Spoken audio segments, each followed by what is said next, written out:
been walking on ice. Wanna let everything go and feel alright. When I hear the drums and the heartbeats, sweat drip down our bodies. Oh, I know we're living. Hundred time we're gonna have a good time. 1,000 hands up to the sky. We gon' get toasted tonight.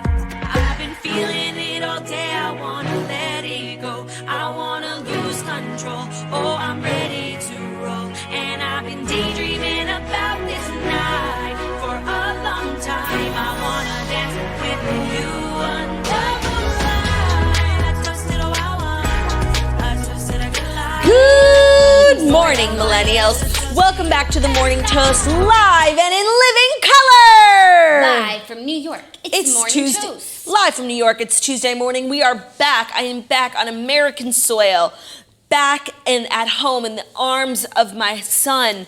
It feels so right. How was your travels to Oh the my West God. Coast? This was one of the harder legs we've ever done. It was one of the longer ones. The max I've ever done, like without coming home, is 3 cities. But this was, 6 hours away in the Pacific Northwest. Not really like our target demographic, really expanding my crowd and really beating, this material to a pulp. And it was good. It was really fun. By the way, Portland is it. Like, it's one of those towns. It's what you thought Cleveland was. Like, it's so clean. Ooh. They had the bird. We birded. I've actually heard it's pretty like hipster, like knows what they're doing. Yeah, there was like a Louis Vuitton store like right across the street from our hotel. It was very chic, very toasty, obviously, and really just a good town for you to keep on your list. A little too far from New York, like 6-hour flight. No, thank you. A little too far. And then we went to Seattle, which we didn't even get 1 minute in Seattle. We were in and out. I saw you wearing a Public Market shirt. So Ben has had this T-shirt like forever. It's like always one I sleep in or like do my makeup in. And I was going to Seattle and I'm like, I have to bring my Public Market shirt. At this point, it literally needs to be quarantined because I wore it like on every long car ride, every plane, to sleep. Like it smells so bad. This was like the one T-shirt I brought to hang out in and it's so fucking nasty now. Like it needs to be thrown away. Wait, I totally thought someone like gifted it to you. No. That is so funny. I was prepared. Hey, Snatchler, welcome back. Hey, How's the TM, the tour manager? it's great. She got us over the border in minutes.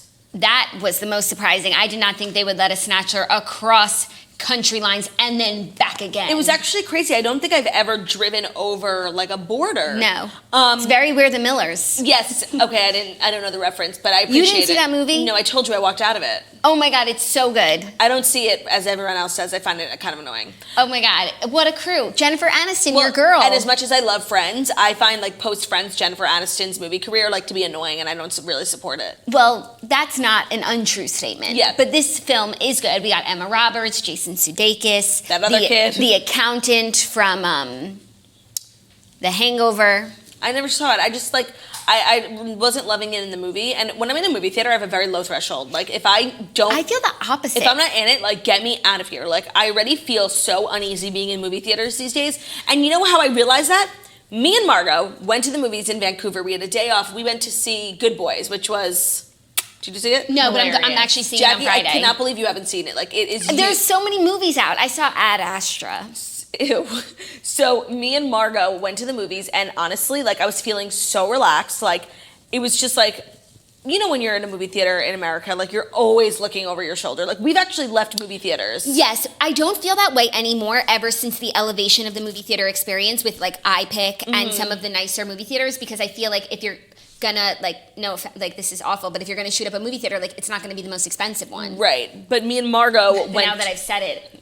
Me and Margot went to a standard movie theater. Like it had the IMAX. That I can't do. And I haven't felt like so at ease in a movie theater in so long. And then I realized I'm like, oh, we crossed the border. Like things are different in Vancouver. It was so relaxing, like so normal. It was just like a day at the movies. Yeah, it's a good time. Oh my God, such a good time. I love the movies. And every time I go to the movies, I'm like, I should go more. I know. And like then you're like start to get crazy. You're like, should I do a double header?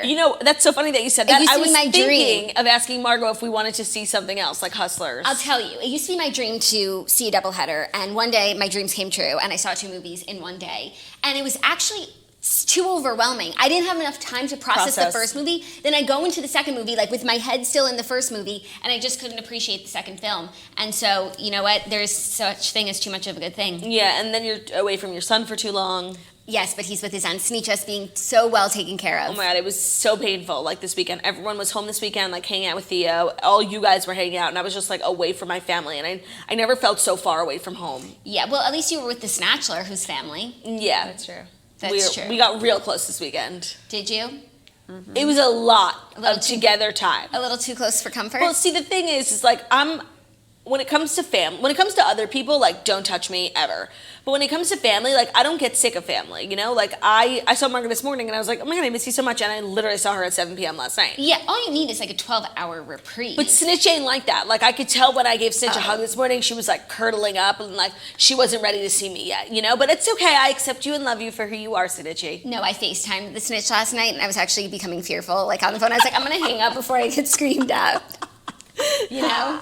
That's just the way of the Snatch. Yeah, she's built, you know, like a Snatch. Yeah, but there's nothing like that love in Snatch. Before we dive into the Fast Five, I want to catch up because I watched Kardashians. Okay. And I would love to hear your take on the Corey Gamble thing. Of course. Because, like, very low-key, I'm kind of on Corey Gamble's side. Okay, this is going to be, like, a controversial conversation, and I've thought about it ever since I watched the episode yesterday. I was like, should I say how I feel? Right. That's what we do on the show. People aren't going to agree with me, but I do think that, generally speaking, like, kids need to be spanked sometimes. No, like, and I don't think it's up to your grandma's boyfriend to spank you. Totally. And so that's why I'm not 100% on his side, because then it would be like, oh, I don't want to leave my kid with my grandma's boyfriend because they're going to get spanked, and I don't even spank them. Yeah. But, like, their philosophy of, like, and even totally. like some of the toasters were like, there was a lot of conversation about it, and people were like, abusing children shouldn't be a solution. Like, a spanking is not abuse. I agree, and a lot of people were pointing out that it's definitely like a cultural difference between the way Corey grew up and the way the Kardashians grew up. And here's the thing: but it seems like Kim and Khloe spank their kids. No, it seems like they're a little bit more strict than.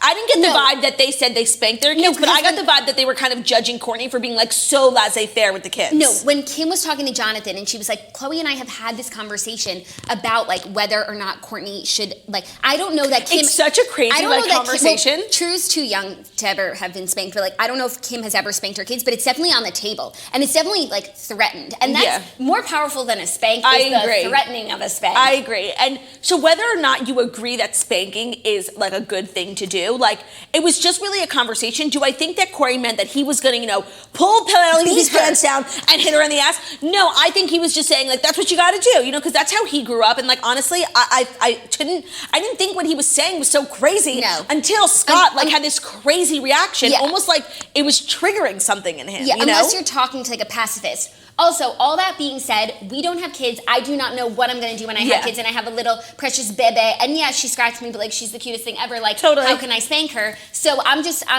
saying like theoretically what I would do, but in practice, it's a lot different. No, not only that, it's like the conversation isn't whether or not you think spanking is good or bad. Like, that's a parent's choice. Like, it's a Deandra's choice. The conversation, though, that I think is important is like the judgment element. Like, I don't think Scott's reaction was warranted because I don't think that Corey meant that he was going to be the one to do it. No, he did mean that. And he said it like up, down. He clarified.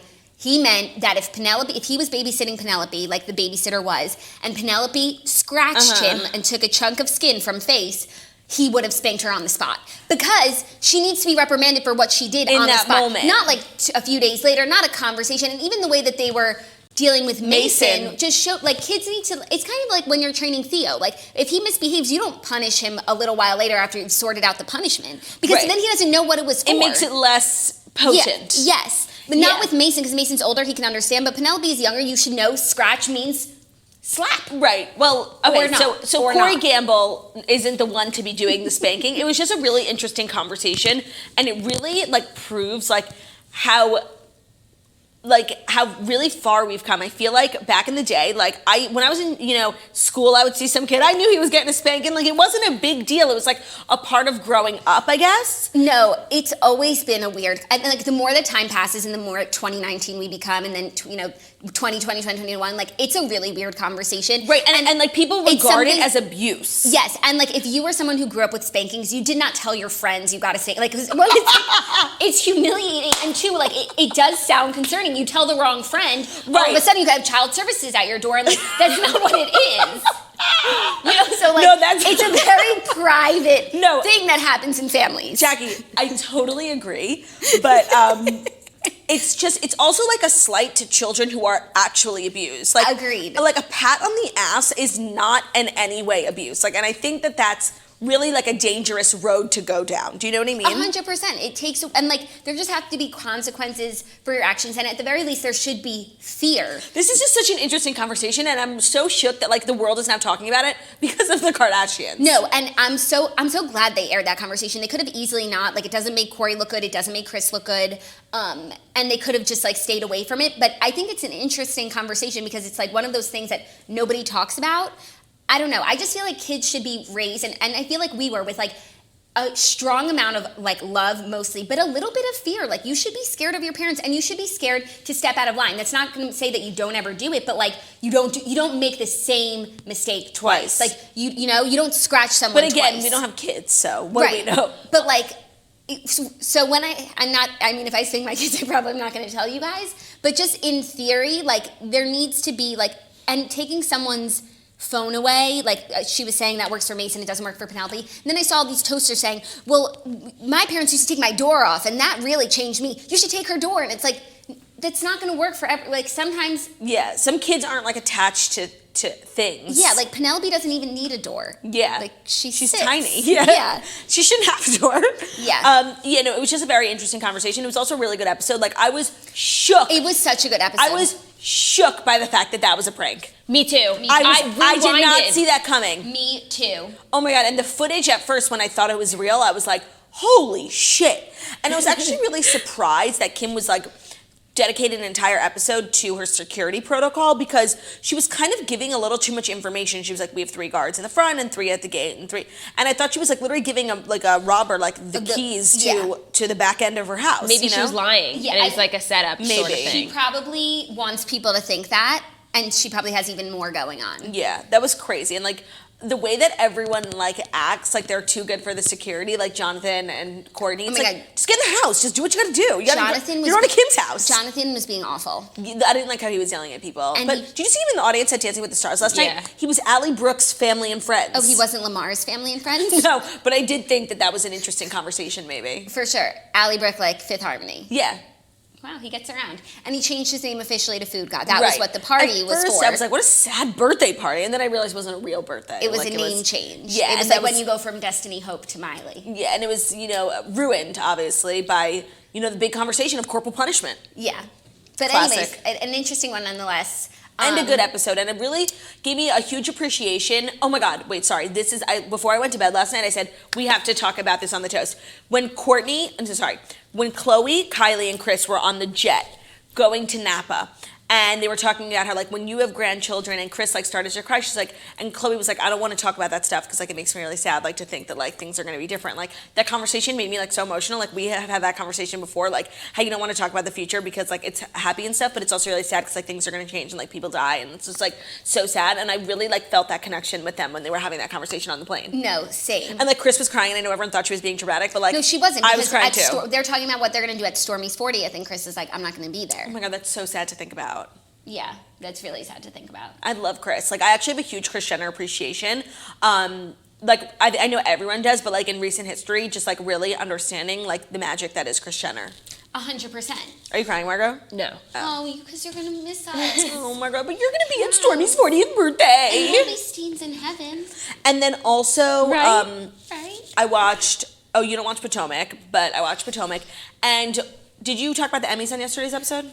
Yes, we did, because I watched the whole thing, but we have a bit of Emmys related news, so I'll get all your thoughts. Because Snitch and I watched the red carpet. I need to, like, give a major shout out to Tanya Rad and Justin, who did such a good job. I would say arguably a better job than the main hosts who were actually on the carpet. They were at the entrance. They secured the one and only interview with Sophie Turner because Sophie Turner is friends with Tanya Rad. And I just think they're really the future of the E! Network, and I really enjoyed it. I only saw them on the tail end of the Sophie interview where Tanya was talking about how excited she was that she got a Sophie interview. And I thought it was cool that it's like, they break the fourth wall where it's like, oh my God, she's my friend, so like she talked to us and that's so cool. Like, whereas Juliana, like, we don't know how she knows these people. Does she know them? Is she friends with them? She gives everyone a double kiss. Is she friends with anyone offline? Mm-hmm. So I thought it was like a cool element that, we bring that to the CMAs all the time. All the time, and we will be bringing it this year again. Yes, but we've never brought that to the Emmys, and they did, and I enjoyed the 1 second that I happened to catch. Me too.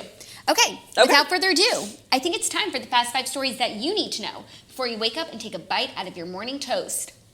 And I did agree, your chomp was not rounded enough. Thank you. God. I knew exactly what you meant. Because she didn't finish it at the end. I was like, Here. She was just going.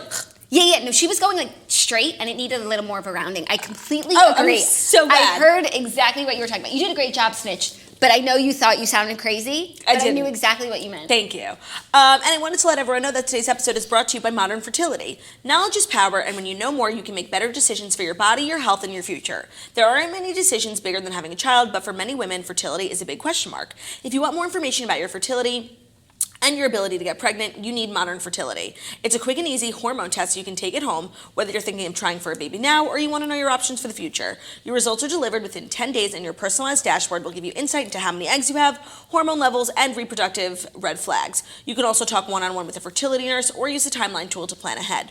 Proactive testing through your doctor can cost over $1,000, but with Modern Fertility, you can get the same information for just $159. And right now, Modern Fertility is offering our listeners $20 off the test when you go to modernfertility.com/toast. That's $20 off your fertility test when you go to modernfertility.com/toast. modernfertility.com/toast. Love it. Ricky Padilla just commented the cutest thing. What? Do you think when we pass, we can have a toast reunion? I want to die and go to Camp Toast. Oh my God, same. Actually, because I was on the West Coast this weekend, I got at meet and greets like 1 million questions about West Coast Camp Toast. And I know we haven't really talked about it a lot just because we're like so hell-bent on getting East Coast Camp Toast to be like the best that it could be. But I do think it's something worth exploring, like a Palm Springs. For sure. And I guess then we would have to go and tour campsites, and I guess I could be persuaded. That's like the best part of the job. And when we have Camp Toast in heaven, it'll be called Camp Ghost. Oh God. Oh my God. Conversations like that like always make me cry. That's why the song "In Case You Don't Live Forever" by Ben Platt always makes me cry. Like just always makes me cry. I can't even I put on the album the other day and I was like just waiting. I couldn't even hear the beginning of that song. Do you want to hear something so upsetting? You need to make a version of the album without the song for people who don't want to cry. Yeah, because it's very triggering. Do you want to hear something so upsetting? We've been talking about going to the Ben Platt concert at Radio City Music Hall for like months. It's on Rosh Hashanah. That's so not Ben Platt. I know. He went to Ramah Jewish camp with Ben. Yeah. It's which night of Rosh Hashanah? Is it second night? No, it's Sunday night. Oh, Sunday night, the first night. Are you crying, Snitch? No, her nose is running. Oh my, Don't isn't worry, it really Snitch. annoying? That is really annoying. But you know what? I don't think I could handle it like mentally, emotionally. Especially on such a sensitive time like Rosh Hashanah. Right, like during the 10 days before Yom Kippur. You guys, Yom Kippur just snuck up on us. Oh It always does. Back at it again. It's always Yom Kippur. Those who don't know, Yom Kippur is the Jewish holiday that is once a year where you have to fast for the whole day, and it's literally the worst day of the year. You have to atone for all your sins. You can't wear makeup, you can't wear leather, you can't eat anything. You shouldn't brush your teeth, but like I do, low-key, because like I'm not disgusting. That's gross. And it just makes the day like a little bit better. It's literally the worst day of the year. You can't watch TV, you can't get in the car, like It's the most pit-inducing day of all time. And I actually think the lead up to Yom Kippur is actually worse than Yom Kippur because the fasting part is like, there's only a few hours where it's torture. Like the ones before you go to sleep and the ones like before you break your fast. 2 to 5 o'clock. Yeah. 2 to 5 o'clock. But like not being on the phone and just like the lead up thinking about the pit that you're going to have because you have to think about all of your year worth of sins. Mm-hmm. And it's just like, oh, I'm a terrible person. Like someone should spank me. And make apologies. And yeah, so that's coming up. And I just feel like we hadn't talked about it yet. No, I know, because I was trying, I feel like if you don't talk about it, like it won't come. No, I know, but then if it just sneaks up and we're not prepared. We were not prepared last year. Oh my we God. also have to overhype it so that it's like, hey, that wasn't so bad. Yeah, and we can't do the toast, like it's literally the worst day ever. Yeah. What day of the week is it on? I think it's in the middle of the week. Oh my God. I guess that's better than a weekend. We get to like miss a day of work. I guess that's like silver lining. Wednesday, October 9th. Wednesday, that's a perfect day. I'd rather do an episode of 12 straight hours of toast and we can eat. Oh, of course. I love doing the toast, but I guess you get to sleep in. And then it'll be a week where we go from working like Monday, Tuesday, and then Thursday, Friday. That's kind of a nice, cool week. They actually should think of doing that, like Wednesday, Saturday, Sunday weekends. It really breaks it up. Yeah. We'll see how it goes. Okay, first story. Speaking of modern fertility, Jenna Dewan is pregnant with her first child with her boyfriend, Steve Kazee. Not her first child overall, her first child with her boyfriend. These two really just wash the their ground hands running. and get the fuck out of each other. And they seem to be really amicably like doing that because they're both super happy. As you know, Channing Tatum Jessie is J. with Jessie J, which I thought was a weird pairing, but the longer they stay together, the more I believe in their love. Oh my God, it's so real and so pure, and I love them. And Yeah. it just makes me want happiness for his ex. Yeah. And here it is, happiness on a platter. Did anyone watch a new movie that she's in with Sarah Hyland, like The Wedding Date or something? No, but I saw the toasters talking about it. I would like to watch it. I've heard that it's like a good, cute movie. Oh, also, I watched Falling in Love, and I have to say, like, it was horrible. Like, really shockingly, like, you know, Hallmark movies are what they are because there's an element of like terribleness to them. Like they're not real, they're not Academy Award. Like there's an element of fraud in the sense that like you know the set is fake, like you know these people are making $1. Like there's a fakeness to it.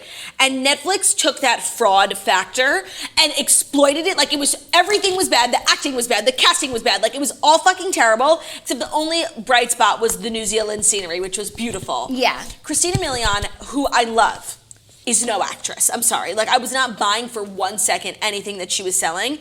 The guy who played her love interest was hot, but again, not really anything special.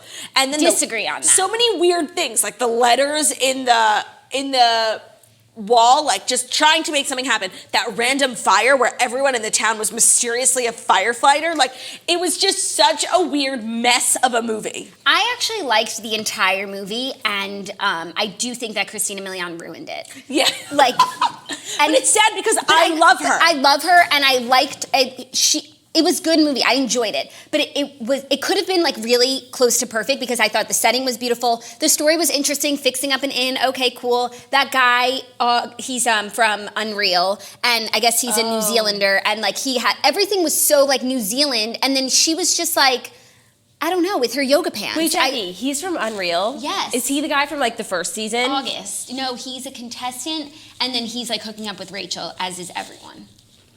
Okay. So that doesn't narrow it down. Oh, yeah, I want to just disagree with you on one thing. I don't think the movie was perfect besides her. Like, there were I think many a problem. The movie was really strong, and it was so... I liked the setup. We're fixing up an inn. We're in New Me too. Zealand. I thought it was really cute. And I think in order for like a Hallmark style movie to have success, it has to have 3 key ingredients, okay? It needs to have a decent plot, decent. It needs to have good production value. We have those 2. And it has to have the leads being convincing in chemistry. Yeah. And I just didn't get that. Okay. So it was a 2 for 3. You know, and like the guy was perfectly New Zealand, so. Yeah, he was a cute little Kiwi. I'm assuming he's from New Zealand, I hope. Well, he just did such a convincing job. He has that accent on Unreal, so I'm sure he just can't shake it. Yeah, because it's real. Yeah, he's an Australian actor. Okay. Yeah, and that's why the movie that I saw this weekend Oh my God, sorry. Like when she gave that big speech in the bank. Wait, what? At the very end, like when she came, she's like, no, this is my home. She did it in the bank in front of like the investor and the bank guy. Like it was so weird. Yeah. There was just so many weird things. Yeah, there were so many weird things. And also, her boyfriend was from Unreal. Remember her boyfriend who came to New Zealand? Yes. He's like a producer on The Bachelor of Unreal. Interesting. Yeah, so it was a very Unreal. That's weird. Plot. Isn't that weird? I thought that was weird. That's weird. Thank you, It's Counts. so random. Maybe they used the same casting.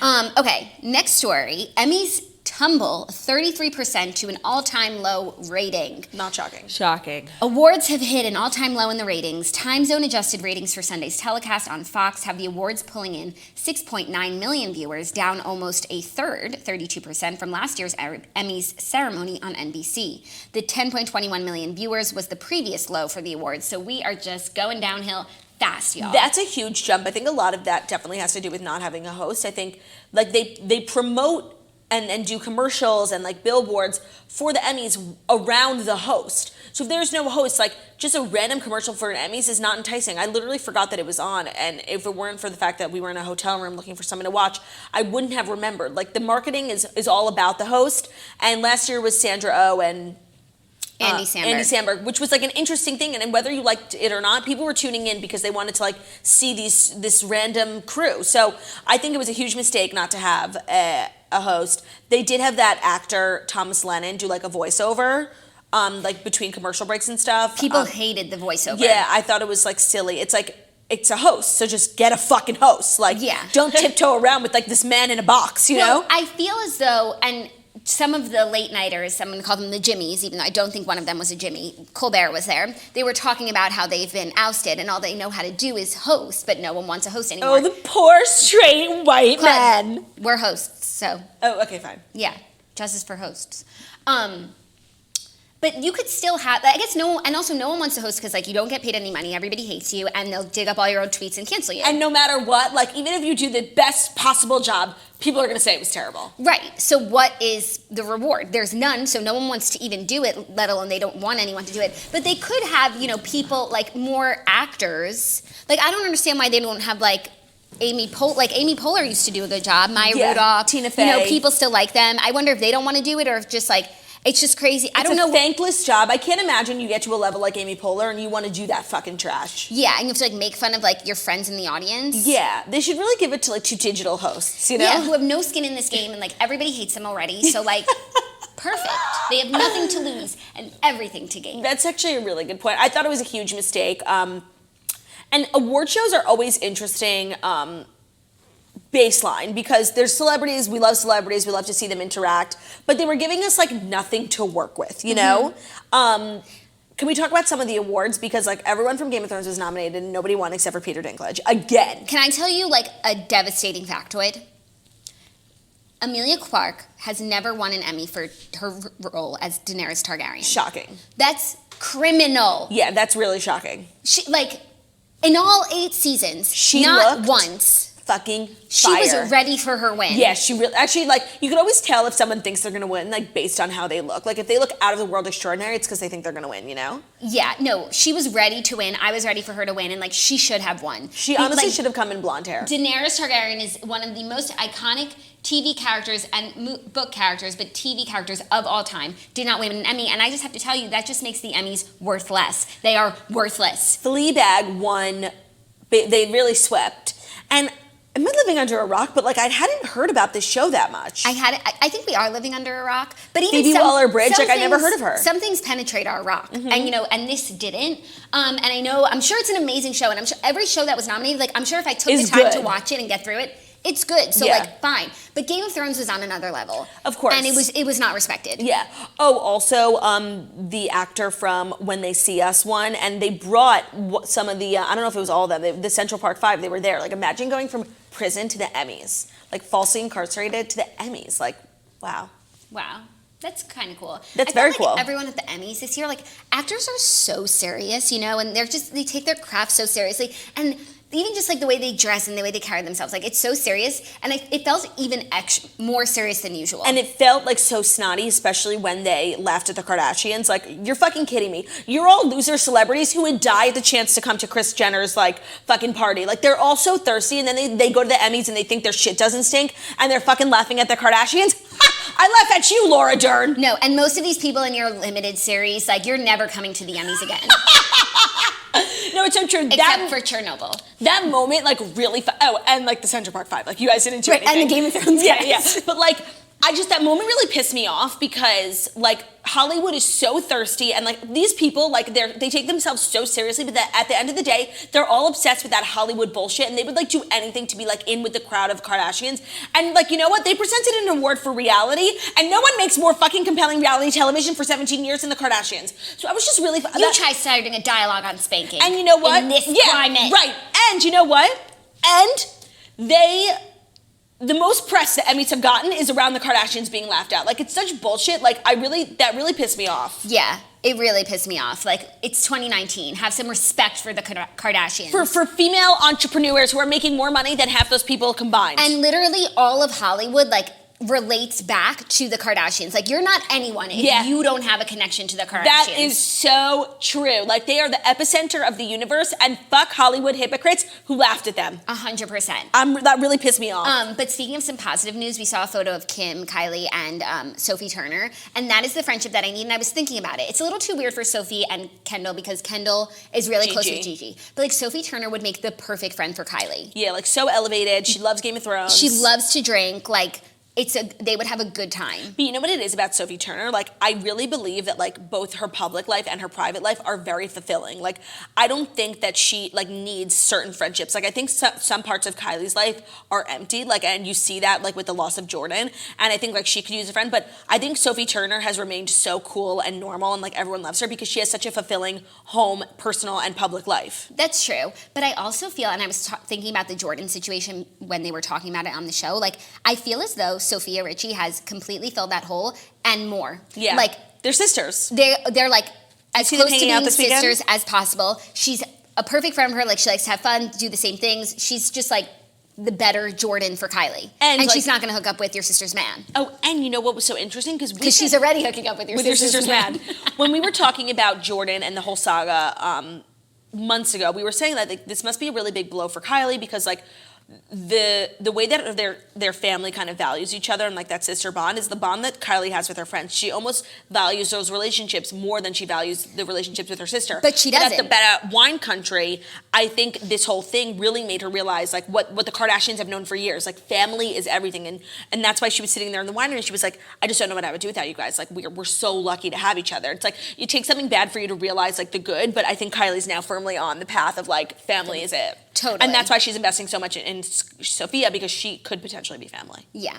And I'm getting there with the age difference, but it's still weird. It doesn't bother me that much because she's, like, a mature... When you grow up in Hollywood, I think you're on a different planet. You are, but, like... It's still weird. She just turned 21. I Like, know. all this time she At least she didn't drink. just turn 18, okay? That would be disgusting. Like, we wouldn't Yeah. be having this conversation. Yeah. But I'm getting there, and I love... I'm getting there. I do like them, and I'm really happy for She's Kylie. getting there. We'll get there soon. Okay, next up, Jennifer Lawrence shares her Amazon wedding registry in a surprisingly thirsty move. Jennifer Lawrence unveiled... Okay, no, I'm done. Jennifer Lawrence unveiled her Amazon wedding registry today. If you ever wondered what the actress and philanthropist marriage must-haves are, look no further. I have a question. Like, I know everyone does charity, but, like, what qualifies Jennifer Lawrence to be a philanthropist? Just seriously asking. Like, I don't know why they put that in. Because I can't even immediately... And it's not hyperlinked. I can't even immediately think of one cause she's, like, super outspoken about. Yeah. Like, every celebrity... I know Kelly Cuoco loves animals. No, like everyone if I donate to a GoFundMe, like, am I a philanthropist? Yeah, no, I'm just saying, like, I feel like each celebrity is, like, public with, like, a certain cause. That doesn't necessarily make them a philanthropist, but I just want to know what qualifies Jennifer Lawrence as a philanthropist. Yeah, I don't know. It's unclear. Very weird way to describe her. I feel like in this whole Amazon thing, like, she definitely had say in what the press would be. And because she was like when you do a brand partnership, like, you do press. Yeah, and she was like, tossing philanthropist. Like, Yeah. That's what we're going with. The Oscar winner shared tasteful items ranging from home, entertaining, smart home, outdoor, and travel. With over 49 curated pieces, there's definitely a multitude of ways to emulate the star's Cali Cool home and lifestyle. This is so strange. This is obviously not her real registry. This is like something a Bachelor contestant does, like partnering with Amazon, sharing your registry. And I'm just curious. But I guess, like, an Amazon partnership is, like, as big as it gets. No, it's great. I mean, it's just so weird I'm a little too old for one. For it to be we not forget. You're a little old for Amazon back to school, okay? Relax. I think that any Amazon partnership is welcome. You know, like, it's epic. It's everything. But it's like, she doesn't even have Instagram. It's so weird, just this particular partnership, that I'm really feeling like I don't even know what to say, because everything I thought I knew about Jennifer Lawrence has now gone out the window. Like, she doesn't submit to the patriarchy. She doesn't, sell tea. Like, she's in her own hemisphere, and this is just not what you do when you have your own hemisphere. So I have to imagine she got paid a lot. How much? I would say, like, maybe $1 million. More. And that's enough to cover her wedding. Right. Like, she's got a wedding to pay for. She She's a has businesswoman. expenses. Yeah. Mother, like, didn't do so well. Yeah, You know? that's true. So I'm here for it. But here's, like, another interesting element, because this was the article from E, and they're sharing the links to her Amazon, and there's a disclaimer that says, Yep. We love these products, and we hope you do too. E has affiliate relationships, so we may get a small share of the revenue from your purchases. Items are sold by the retailer, not E. Right, so when E, like, hyperlinks products, they get money from it, which is so shady. So, like, everyone's making money. Except for us. That whole thing, what's it called? Like, advertorial, like advertising editorial. That whole concept is super weird to me, because, like, I remember when People magazine wrote, like, the nastiest article about Summing Navy's launch. They were, like, linking products, and at the bottom it was like, oh, if you buy any products, like, we're gonna make money. It's like, you're making money off of trashing someone else's brand. Like, It's such a weird middle ground. Yeah. So this whole thing is weird and just makes you question like the relationship. The intentions. Yeah. Yeah, that's odd. So I just wanted to disclaim, if you listen to the show, Amazon doesn't If you get a listen piece. to the show, thanks. Yeah. Okay, next story, a little feel-good news, a little philanthropy. A little what? A little feel-good news. A little philanthropy. So a billionaire donor, the article, it's like, when they give excerpts, like the title is A Clean Loan Ledger for New Graduates. They got creative. But if you read that, you wouldn't click on it. Billionaire donors pledge to Morehouse College graduating class of 2019 will wipe out $34 million in student loan debt owed by students and parents. Wow. So Robert Smith is a businessman, Bo. What does he do? I'm not sure what he does, but he was speaking at the graduation of Morehouse College, and he said that he would pay off all the student debt and student loans up to $40 million, and he just got the final bill and it was $34 million. And he's paying it all off. Like, That's imagine. amazing. Very cool. That's very cool and really putting all the other billionaires to shame, More than 400 new Morehouse College graduates received emailed letters Friday informing them of the amount of their student loans that will be paid off by a billionaire donor who pledged last spring to wipe out the loan debt of the entire graduating class of 2019. Oh my God, this guy's totally going to heaven. This is such a nice thing to do. That's such a nice thing to do. Like, obviously, philanthropy is good in whatever way it comes, but I just love when you can see the change. And not only that, like, you're giving directly to the cause. It's like, these organizations, I'm sure a lot of them are good. I'm sure a lot of them are a little shady, and you don't know like where people the are money's getting going. paid. And right. It's a weird thing. Because they work there, so they get paid. But I actually just saw a video on TikTok. There's a website that's called Spend Bill Gates' Money. And you have all Bill Gates' money, and they have like a million things that you could buy, like NBA teams, NFL teams, and the person was making the video, and he bought every NFL team possible, so it was like 25 or whatever. And Bill Gates still had $16 billion left. What? Yeah.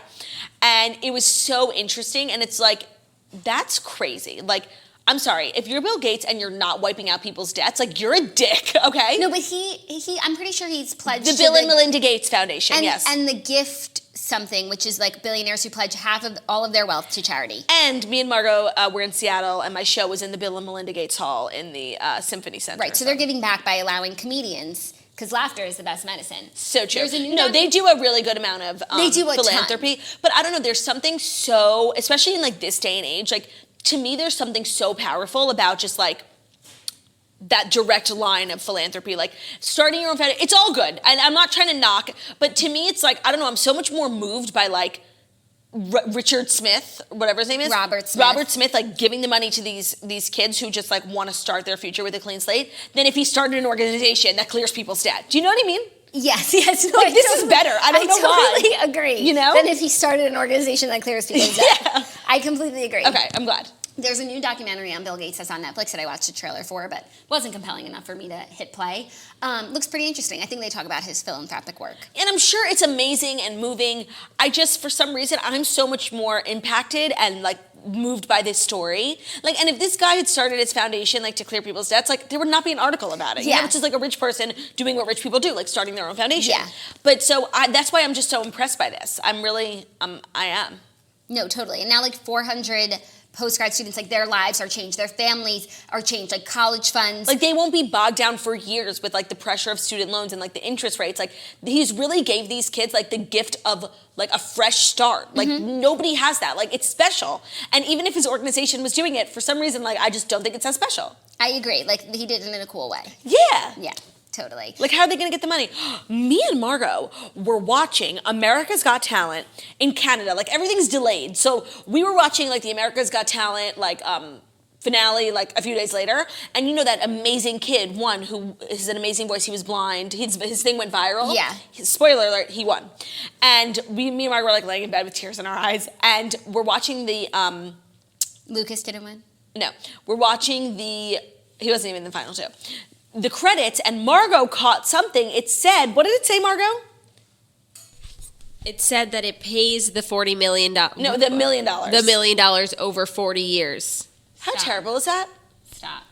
and remember, after tax. Right. It's love not a Make-A-Wish. I wish they would change that, and I wish that more billionaires would do the work that Robert Smith is doing. Yeah, and you know what? I also wish that Robert Smith's daughter is a toaster, so she knows all the nice things we said about her dad. Totally. Smidge, are you sick?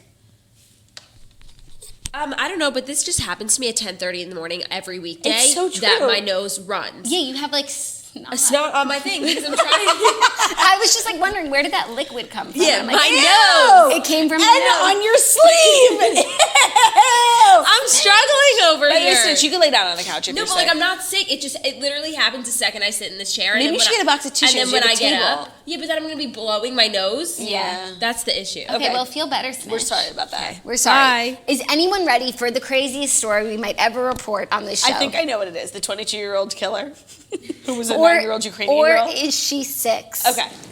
Classic tale. This is Ukrainian camper for sure.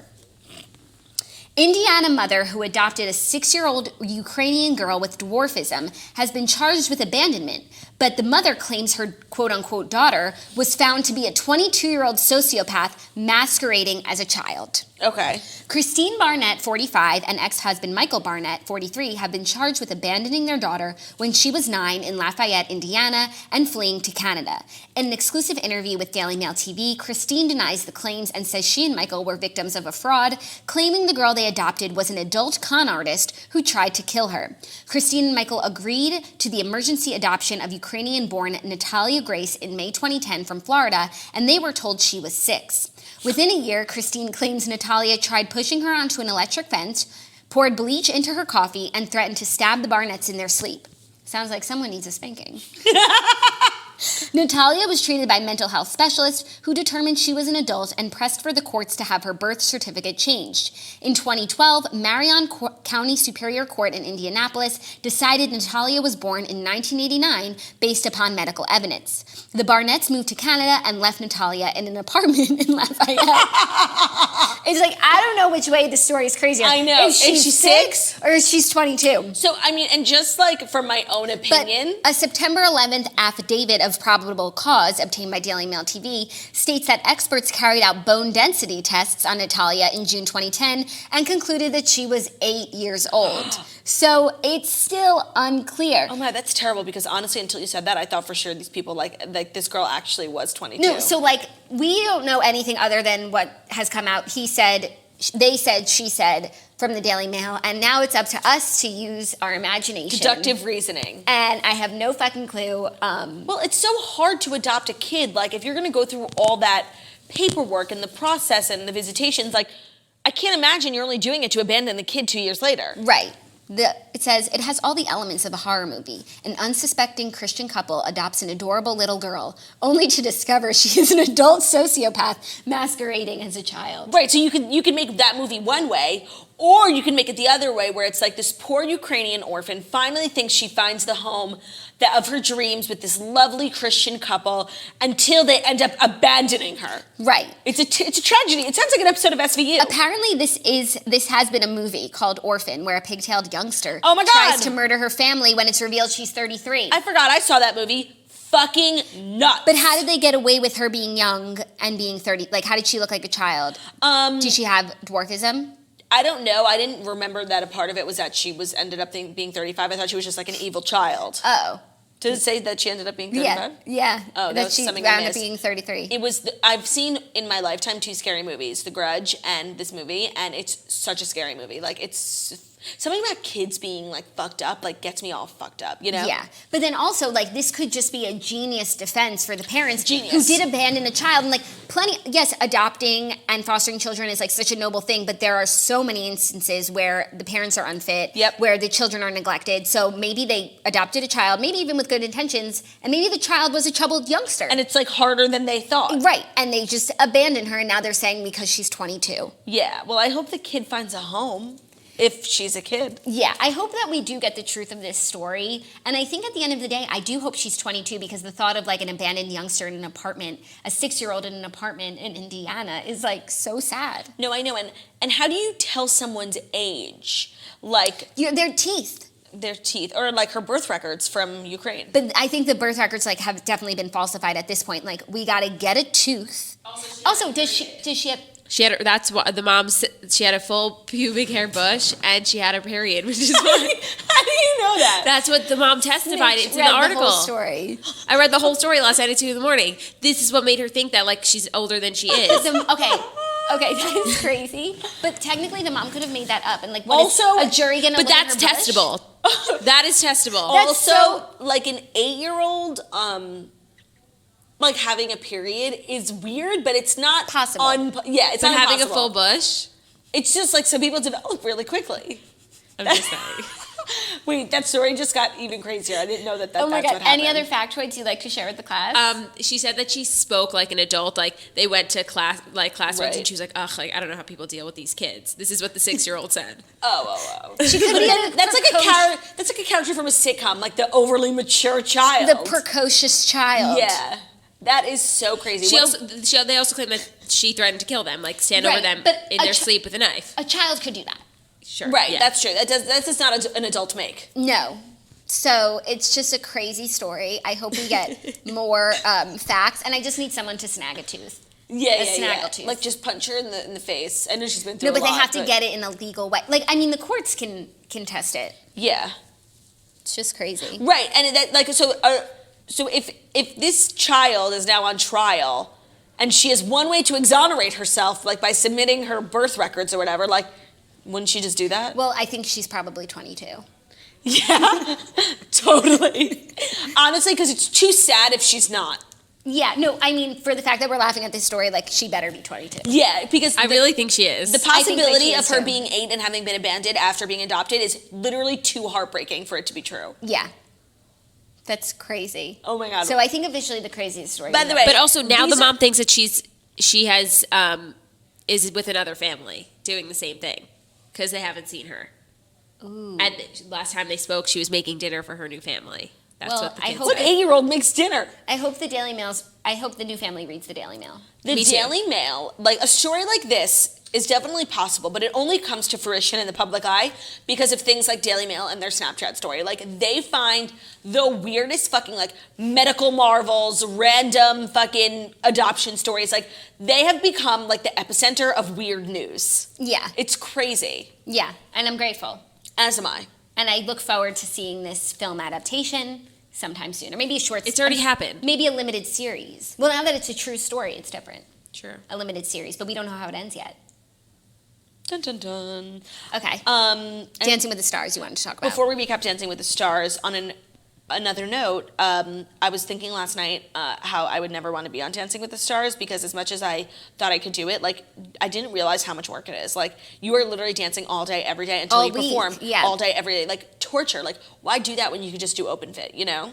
That's very true. Because fall is coming, with the changing of leaves, you should also come a changing of you.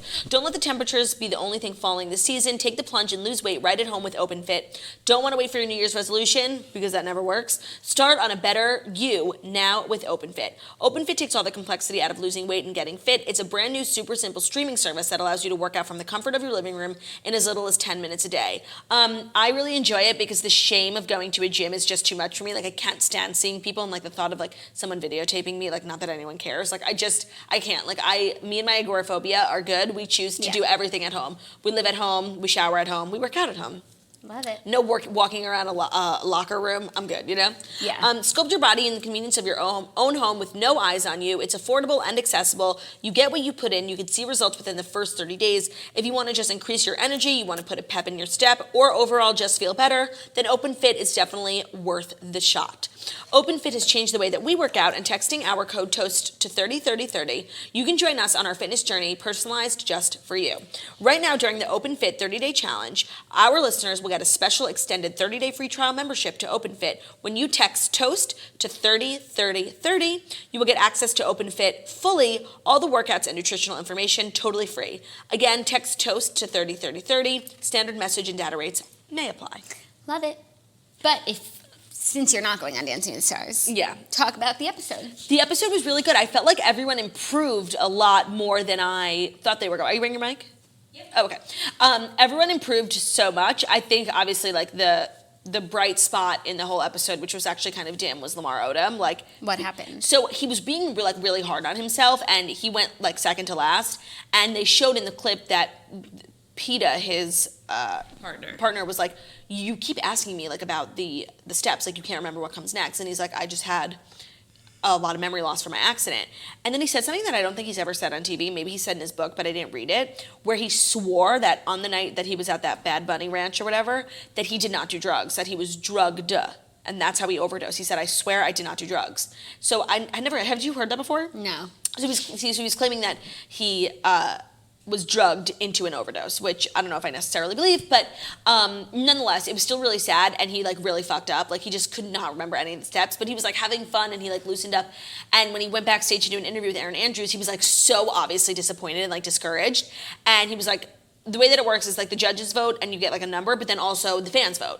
So he really put on the performance of a lifetime, being like such a sad sack that I think everyone I know just like, Is he going to be in first place? No, by the way, they called names. He was the first one. I was No, like, it's in no literally. particular order, but still, it was shocking. They were like, The Peter toaster Lamar. saved Lamar last night. I couldn't There's agree no more. doubt in my mind. I was Literally. FaceTiming with my friend Alicia and her mom, and they were both texting, Lamar, you can vote up to 10 times. Like, he was so sad. He said, he was like, I feel like I just lost. I feel like I'm going home. Like, that was in his post interview after his dance. And it was just like so sad. Like, how could you send someone home after that? No, you can't. But you can send him home next week. Yeah, there's something about the show that makes everyone like inherently likable. Like, it really is a struggle. And unless you're like Allie Brooke or Lauren Elena or Hannah Brown, who dancing comes like really naturally to you, it's really hard. And I think that like it really kind of humanizes everyone. Like Sailor Brinkley is having a hard time. Like, she's not the type of girl who just like took dance lessons and it's like a free spirit dancer. Yeah. Like, she's uncomfortable in her own skin, and like she's working really hard.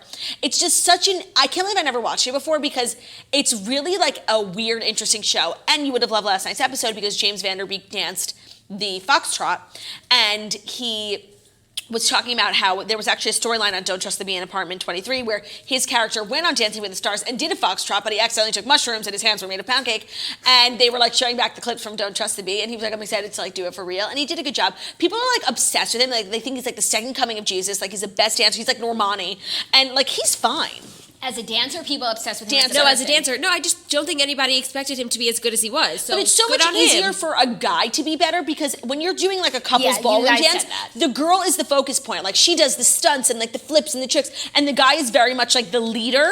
So I just don't think it's as impressive for James Van Der Beek to be at the leaderboard. Like, to me, what's so impressive is Hannah Brown. Like, she looks, you can't tell who's the pro. Like, You literally cannot tell who's the pro. But I just have one complaint with Dancing with the Stars. What? The singing. They're Oh my God. deaf. So they have like an in-house band, excuse me, and they do like their own versions of popular songs. So like they did Confident, Lover, Taylor Swift. And I would say like half the time it's actually beautiful. Like, it's like a wedding band.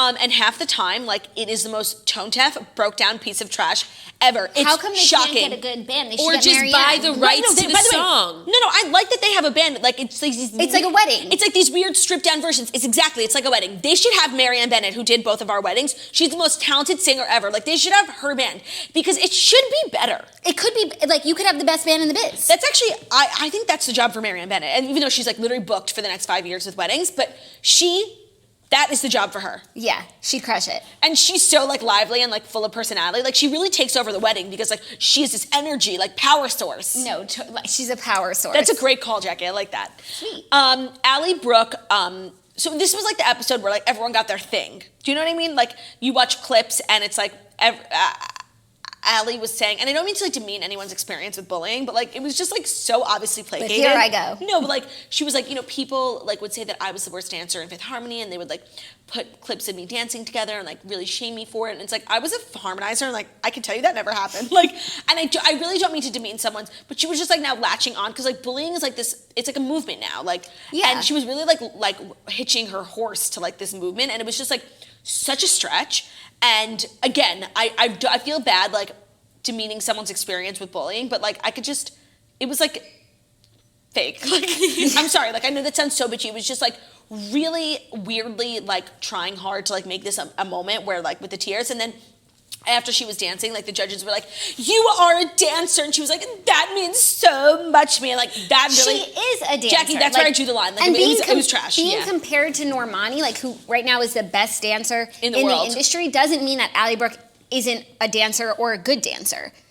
I don't know. And also, it's like, you could say, like, maybe you felt some type of way about, like, being compared to all these other girls, but, like, that's not necessarily bullying. It's like that movie Tall Girl. It's like she was so insecure and like had so much going on, but I don't think she would ever say like I'm bullied, you know? Even though she was bullied. But yeah, but it's How's the like weather up there? Shut the you don't fuck have up. to be bullied in order to like feel badly about yourself. You know, sometimes it's just like something It's an insecurity. yeah, And then you that's manifest and that. that's relatable too. Yeah, you manifest that as bullying when it's actually just your own insecurities. Yeah, and I just don't and then think you the start word- to perceive things. Yeah, I just think the word bullying is like a strong buzzword that like now it's a real serious issue, but people like use when it's not applicable.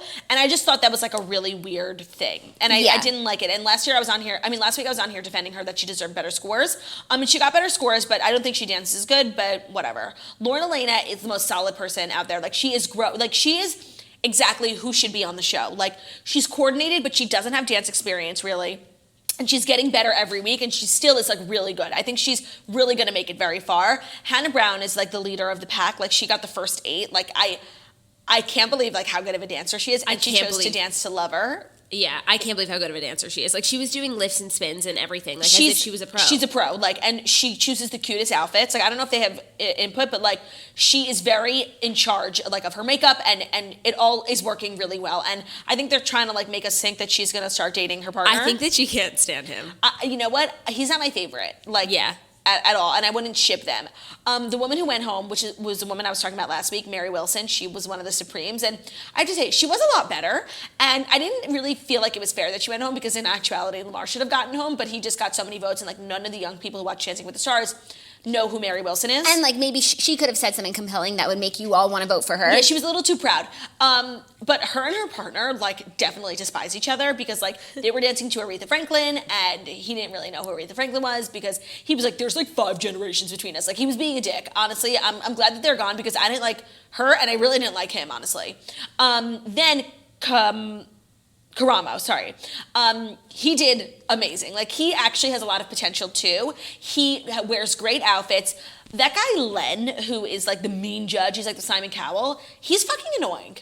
Actually, like, he's my favorite. What? Yeah, I mean, Bruno. I have to say, I think all the judges are actually terrible, and they really need to clean house. Like, they had Julianne Hough on, and she was on America's Got Talent, which is, I think, maybe why she didn't come back to Dancing with the Stars, because that AGT money is legit. For sure. If it's good enough for Howard Stern. But it's like they're all like ballroom dancing professionals, and they're so uninteresting, and they're so not funny, and I really don't. The judging is actually my least favorite part. Yeah. The worst because part. I don't agree with the judging, and I don't like the panelists. And I feel like they could have like 2 young millennial morning show hosts, and like that would really spruce things up. Yeah, but like Julianne Hough, like Derek Hough, like people should be there. There are famous dancers, like they should be there. Totally. Who are actually classically trained.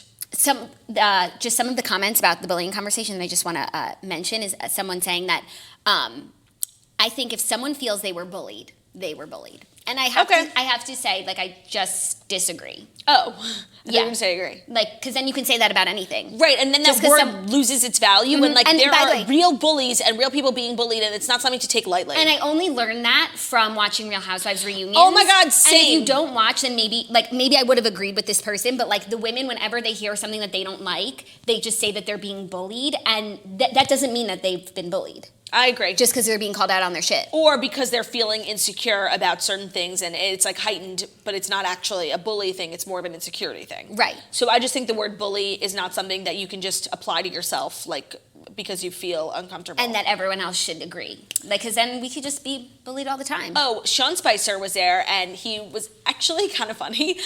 He wore like the most horrible lime green shirt last week, and someone in wardrobe cut him a break because he wore like a normal blazer, which is obviously what he's comfortable in.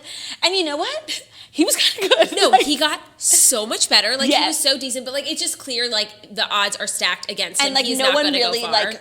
But I kind of feel like the contestants are vibing with him. I think the contestants are vibing with him, but I'm because talking about the judges. It's like this awkward elephant in the room that they're not really addressing, but I don't know. Karamo, like everyone seems to really be getting along with him, and that's what I said. That's what I meant when I was like, the show humanizes people, Yeah. like because like you just see him out here like working hard and like trying to like get in shape, and I don't think the judges like him. I think everyone feels really uncomfortable around him, but I think he's like doing a good job of like making the best of it. yeah, I just like, I don't know. Every time I see him, like, It's awkward. I can't imagine that like this is easy. I can't for imagine him. that he's having Like, fun. It's just, but it's he's sad. but he's pretending like looking like he's having fun. Yeah. You know? He's faking it till he makes it. I think he's really relieved he wasn't the first one to go home, because I think because there was backlash about him coming Yeah. on, I think he was probably thought he was going to be like the the first person to go home.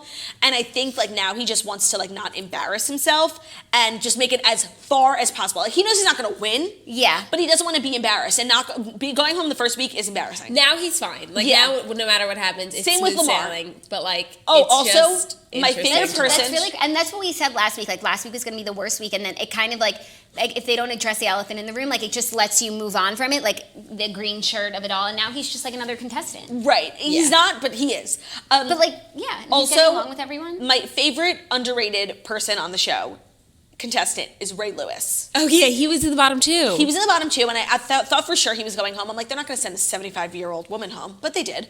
And for that, honestly, I was grateful, because Ray Lewis is like But a it's like, mad if you're going to cutie. send the 75-year-old woman home week one, like when she stood no chance, why even have her on? Yeah, because her couldn't agree going up more. against Right? Ally Brooke is not fair. No, and so either you give her that like leeway, You or give her like extra room. yeah, or not at all. And usually that's called like a handicap when someone gets like a little few extra points. But I don't know if we're saying that anymore. I don't think I we don't are. know. But I feel like people say it in golf all the time. I don't know. Or like That's a good point. you know, when you're like a kid and The thing about Ray Lewis is like he's not a good dancer and he can't get the steps right, but he's having so much fun out there, like smiling. He's like this big goofball. Like I watch him and I'm laughing. Like when I thought he was going home, I was actually upset because I would miss him. Like he has a lot of charisma and him and his partner really get along and he's trying really hard.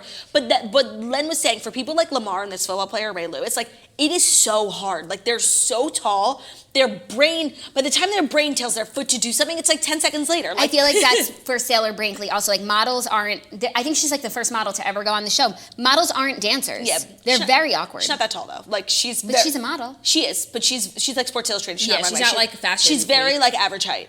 She came on The Breath. Yeah. You weren't there. She was very tall. Okay, compared to us, like her and her partner, like she doesn't tower over him. I think they might be the same size. Like she's really not aggressively tall, but she was really awkward this week because they did the rumba, which is like the sensual, like whatever. And her boyfriend was in the audience, like they grew up together, and she was like so visibly uncomfortable. and about, they like, danced to Senorita. Like Yeah, it was, That's horrible. and it was the worst performance of Senorita I've ever heard. Like the girl could not hit a note if her life depended on it. It was horrible.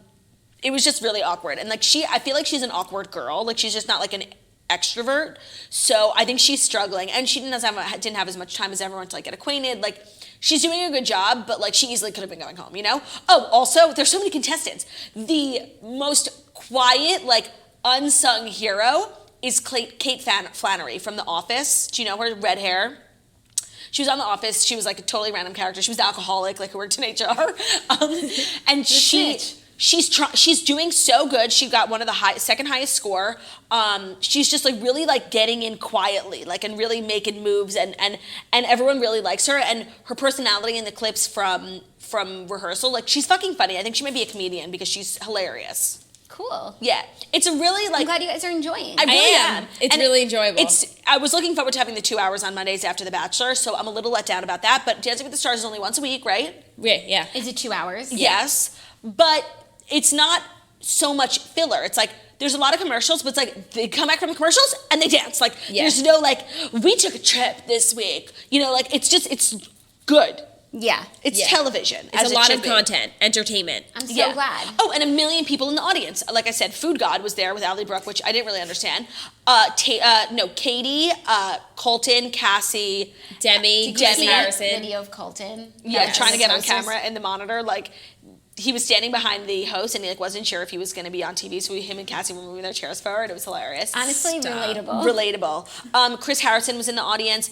Robert Herjavec and Kim Herjavec were in the audience. Like they really get good celebrity and like relevant ABC talent in the front row, and that's actually my favorite part. Like seeing who's just like shadily in the background, and they don't address it. So it's like Tom, the host, is standing there with the microphone, and Food God is right there, and it's like you're supposed to just think it's normal. Who was he there for? Oh, Ally Brooke. It was so weird. Totally. Yeah, I'm really Interesting. enjoying the show. Me too. I'm happy for you guys. I watched Below Deck, but you didn't, so we'll talk about it later this week. And we have tomorrow we have Stephanie Holman from the Real Housewives of Dallas, which is really exciting. We're going to be asking her all about this week's episode of Dallas. Anything you want to ask her, we will post on Instagram. Then Thursday we have the one, the only. Baker from Blue Bloods. I'm so excited for my Blue Blooded Steens, which is a subgroup on Facebook of like literally 3 people. Me, Margot, and a lot of Paris. It's okay. Abigail Baker, who plays Tom Selleck's assistant. Her name is Abigail Hawke, but she plays Abigail Baker. Yeah, but whatever. Her name is Abigail Baker. Abigail on the show? Yeah. Yeah, her name is Abigail Baker in my eyes. She plays Tom Selleck's chief of staff, and she's like this important like character staple in the show. And she's going to come here talking about Blue Bloods with us, which I'm really excited about. Because it comes back on Friday. Oh my God, it does? Yes. Season 10. I'm not even prepared. Season 10. This is TV season. Oh my God, it's fall. Like soon Riverdale, Dynasty. Oh my God, wait, me and Margot were in Vancouver trying everything in our power to get to the Riverdale set, and we didn't, but we went to Parlor for dinner, which we heard a lot of the Riverdale set frequents, but then we found out that it's Emmys weekend and that a lot of the Riverdale kids were in town, like Camila Mendes was in Paris for Fashion Week. Yeah. But we went to dinner at Parlor, and we think... we really don't know. We don't know, we're but 50-50. We saw Ryder Ross. Like, we were sitting right next to him, but we think that if it was him, he would have said hi to us. I just don't know. We just couldn't figure out if it was him or not. Margot actually low-key took a picture, and we were, like, sitting at dinner Googling images. But, so we think we did. It could have been. I change my mind every 5 seconds. I don't know. Yeah. Well, if any of the toasters know whether or not he was at Parlor on Friday? Saturday? Let us know. So yes, 2 premium guests this week, Stephanie Holman tomorrow, and then Thursday, Abigail Baker, Abigail Hawke, but she goes by Baker now. And thank you guys so much for being here, listening to The Morning Toast. It's been an absolute pleasure hanging out with you. If you know, you know. The Morning Toast is a millennial morning show. We go live Monday through Friday, 10:30 a.m. Eastern time on YouTube. So if you're watching on YouTube, feel free to give this video a thumbs up, subscribe, share to a friend, do what you gotta do, put the little notifications on. We're also available as a podcast, which if you're listening to us as a podcast, you obviously already know that. We're available, where are we available? iTunes, Spotify, Stitcher, Public Radio, all the apps, iHeartRadio, CastBox. Check it out. Subscribe over there. Leave a 5-star review about how beautiful we are, and smart and intelligent, and how well researched this show is. We love you. I'm Claudia Oshry, Girl with No Job. Tickets are available to my upcoming shows, which are mostly sold out except for San Diego and Los Angeles. Tickets available at girlwithnojob.com. We'll see you tomorrow. Bye.